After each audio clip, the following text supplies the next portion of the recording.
So excited to share with you my updated full tutorial on the best dimensional contoured baby light pattern. So let's go. Save this post and let's get ready to learn. My client wants something natural, dimensional, expensive. It has been months since her last appointment and she doesn't want to feel over blonded. So the key here is to contour her hair. I'm really focusing on the perimeter of her hair, really with strategic placement. I'm taking my diagonal sections, as you know I always do, around all of the edges of her hair, and then the inside I'm just cutting across with a horizontal section.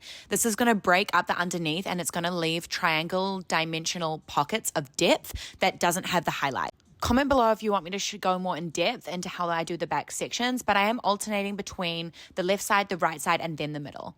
As you can see here, I've got a lot of hair. It is on a slight sloping diagonal back section. My baby light, as you can see, is super fine here. We're not trying to add coverage. I really don't want to rely on a root shadow for this blend.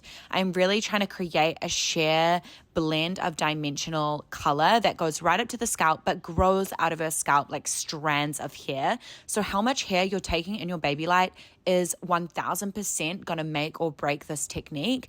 You don't want chunky stripes running through in different diagonals. They need to be really fine and sheer. You need to be able to see the natural depth behind the section for this to really pop off.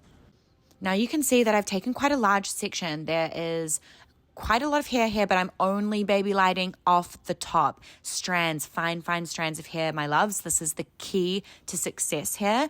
The underneath, the leave out in between this is like a triangle of depth, which is going to make the lightness pop. Where there is lightness, there needs to be enough depth in behind to ensure that your color work has dimension. It's giving expensive. That is what we need.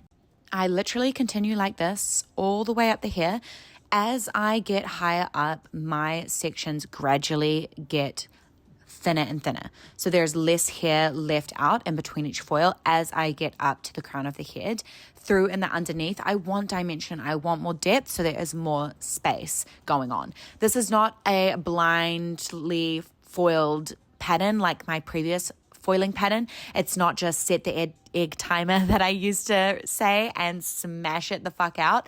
This is thoughtful, careful. This is intentional. And that is super important. I'm also making sure with each section, I am not coloring the baby hairs. They are not really adding anything to this color by coloring them. So I make sure I shoot them out the way.